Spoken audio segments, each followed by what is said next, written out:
जीवं जीवं दव्वं जीर्णवणवसहेण जेणनिदिष्टं देविन्दविन्दवन्दं वन्दे तं सर्वदा शिरसा। द्रव्य संग्रह का मंगलाचरण करके आज हम गाथा 11 और गाथा 12 का अध्ययन करेंगे। जीव के 9 अधिकारों में से हमने जीवत्व, उपयोग, आमूर्तिक, कर्तृत्व अधिकार, स्वदेह और भोक्तृत्व अधिकार का वर्णन कर लिया था। आज हम संसारित्व अधिकार शुरू करते हैं।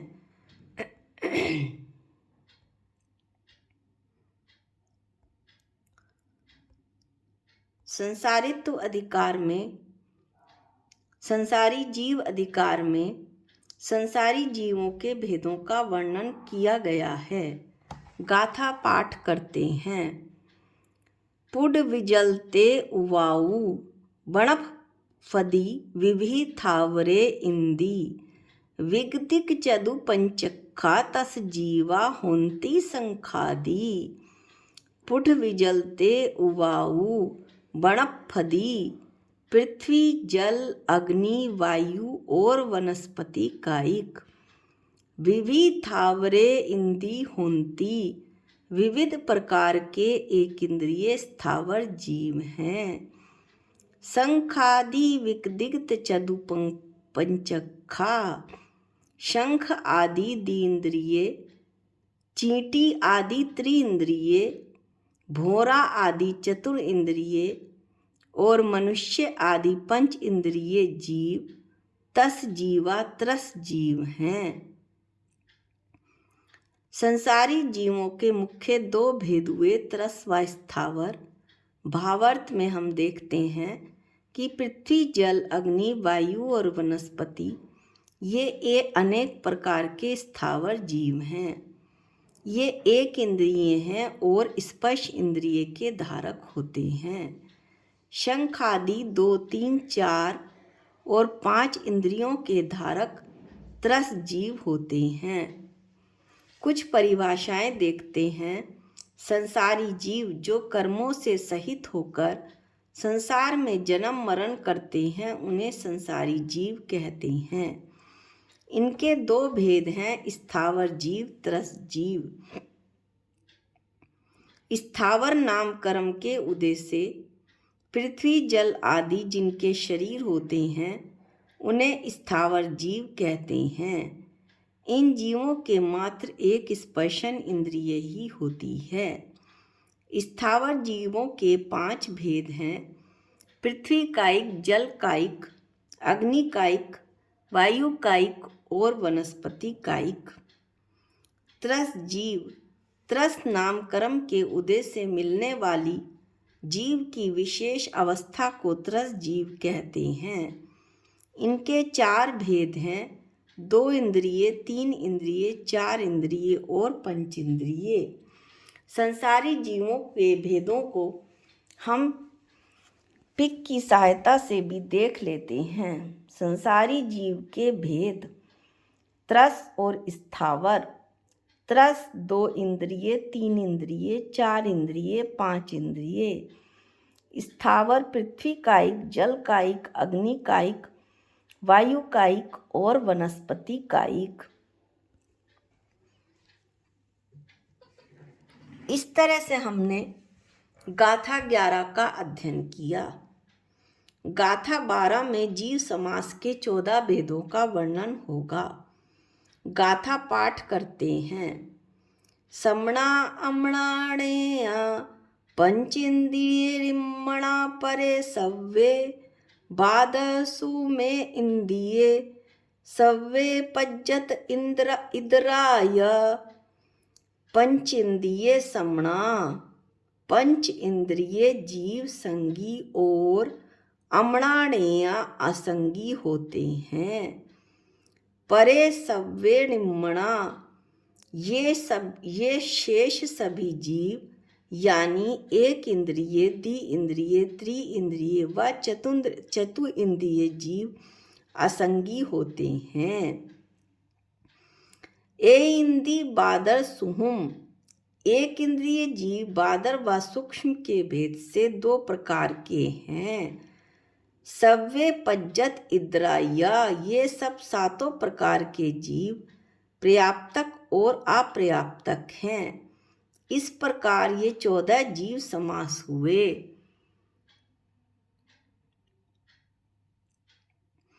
अब हम देखते हैं कि ये जीव 7 कैसे हो गए। फिर 7 में पर्याप्तक और अपर्याप्तक और 14 जीव समास कैसे हुए, चित्र की सहायता से भी और भावार्थ में भी। भावार्थ, पंचेंद्रिय जीव संगी और असंगी ऐसे दो प्रकार के होते हैं। शेष एक इंद्रिय आदि 4 प्रकार के असंगी ही होते हैं। एक इंद्रिय बादर और सूक्ष्म ऐसे 2 प्रकार के होते हैं। इस प्रकार संगी पंचेंद्रिय, असंगी पंचेंद्रिय, बादर एक इंद्रिय, सूक्ष्म एक इंद्रिय, द्वि इंद्रिय, त्रि इंद्रिय और चतुर इंद्रिय, ये 7 प्रकार के हुए। ये सातों प्रकार के जीव पर्याप्तक और अपर्याप्तक हैं। 7 गुणा 2 इस 14, इस तरह कुल 14 जीव समास हुए। इन्हें हम एक पिक की सहायता से देख लेते हैं ताकि और अच्छे से समझ में आ जाए। पिक देखने से पहले हम थोड़ी परिभाषाओं का अध्ययन करेंगे। संगी व असंगी, जिनके मन होता है उपदेश आदि ग्रहण करने, हित अहित का निर्णय करने की योग्यता होती है, वे संगी होते हैं। जिनके मन नहीं होता, उपदेश आदि ग्रहण करने की योग्यता न होने के कारण हित अहित का निर्णय करने की भी योग्यता नहीं होती, वे असंगी कहलाते हैं। मन 2 प्रकार के होते हैं, द्रव्य मन और भाव मन। द्रव्य मन जो हृदय स्थान में 8 पंखुड़ियों के आकार का है, उसी प्रकार अंगोपांग नाम कर्म के उदय से मनोवर्गणा का स्कंद बनता है, उसे द्रव्य मन कहते हैं। भाव मन संकल्प विकल्प रूप, गुण दोष विचार रूप चिंतन, इसी प्रकार स्मृति आदि रूप को भाव मन कहते हैं।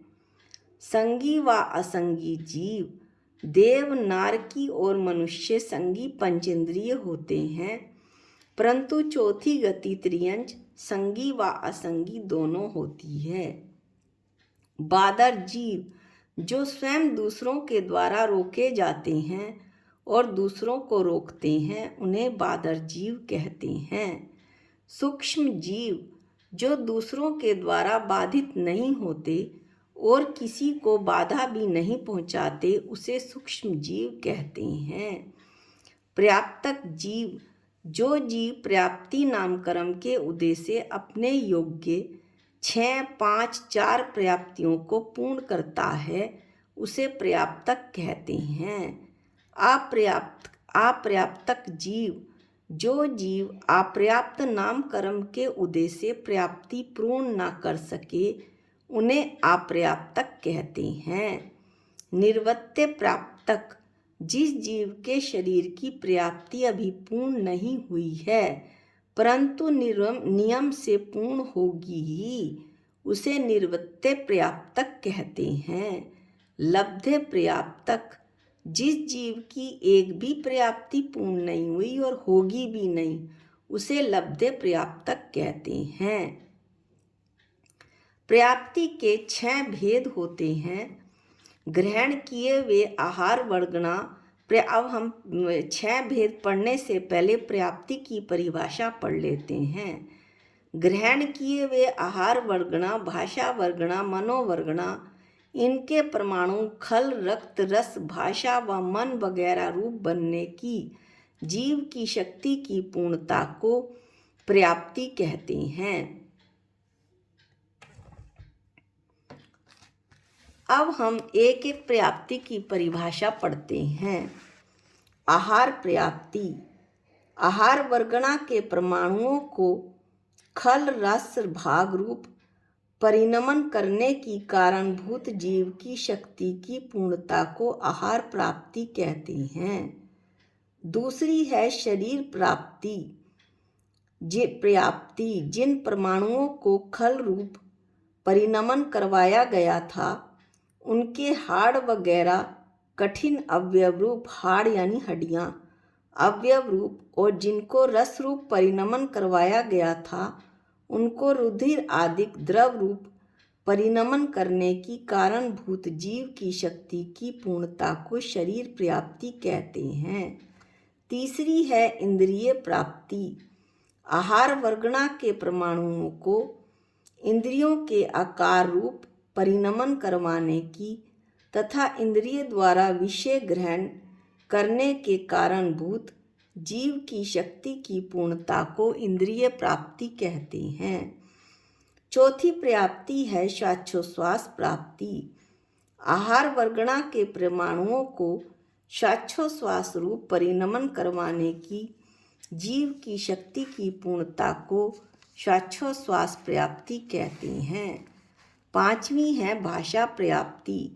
भाषा वर्गणा के परमाणुओं को वचन रूप परिणमन करवाने की कारणभूत जीव की शक्ति की पूर्णता को भाषा प्राप्ति कहते हैं।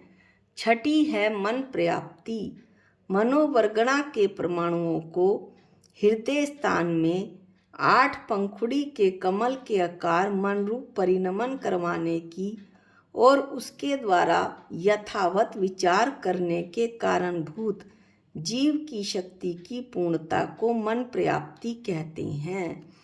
इस तरह से 6 प्राप्तियों का वर्णन पूर्ण हुआ। अब हम जीवों की प्राप्ति भी देखते चलते हैं। एक इंद्रिय जीवों के आहार, शरीर, इंद्रिय और श्वासोच्छ्वास, ये 4 प्राप्तियां होती हैं। विकल्पत्रय 2 इंद्रिय, 3 इंद्रिय, 4 इंद्रिय, ये विकल्पत्रय हैं। और आसंगी पंचेंद्रिय जीवों के मन प्राप्ति छोड़कर 5 प्राप्ति होती हैं। संगी पंचेंद्रिय जीवों के 6 प्राप्ति होती हैं। इनको हम चित्र की सहायता से भी देख लेते हैं। प्राप्तियां, जैसा कि चित्र में दिखाया गया है, प्राप्तियां हैं और इनके ऊपर फूल बनाए हुए हैं। 6 प्राप्तियों के आहार प्राप्ति, शरीर प्राप्ति, श्वासोच्छ्वास प्राप्ति, इंद्रिय प्राप्ति, भाषा प्राप्ति और मन प्राप्ति। इसी प्रकार एक चित्र हम जीव समास का भी देख लेते हैं। इससे हमें जीव समास के 14 भेद एकदम क्लियर हो जाएंगे। जीव समास के 14 भेद हैं। कैसे? पर्याप्तक और अपर्याप्तक, एक इंद्रिय बादर पर्याप्तक, एक इंद्रिय सूक्ष्म पर्याप्तक, 2 इंद्रिय पर्याप्तक, 3 इंद्रिय पर्याप्तक, 4 इंद्रिय पर्याप्तक, असंगी पंचेंद्रिय पर्याप्तक और संगी पंचेंद्रिय पर्याप्तक। एक इंद्रिय बादर अपर्याप्तक, एक इंद्रिय सूक्ष्म अपर्याप्तक, 2 इंद्रिय अपर्याप्तक, 3 इंद्रिय अपर्याप्तक, 4 इंद्रिय अपर्याप्तक, असंगी पंचेंद्रिय अपर्याप्तक और संगी पंचेंद्रिय अपर्याप्तक। इस प्रकार से जीव समास के 14 भेद हुए। इन्हें हमने भावार्थ में भी पढ़ लिया था और अब चित्र की सहायता से भी देख लिया है। इस तरह से ये जो गाथा 12 है, इसका अध्ययन पूर्ण हुआ। यहाँ पर एक बात और आचार्य ने कही है कि जो सिद्ध भगवान हैं वो जीव समास से रहित हैं। इंद्रियों से रहित होने के कारण जीव समास से रहित होते हैं। अगली जो गाथा है उसमें हम मार्गणा और गुण स्थान अपेक्षा से जीव के भेदों का वर्णन करेंगे। आज के लिए इतना ही। निज निधि निज में बताई, ये अनंत उपकार है। इसके लिए जिन वाणी माँ को वंदनानंत बार है, वंदनानंत बार है। सबको जय जिनेंद्र।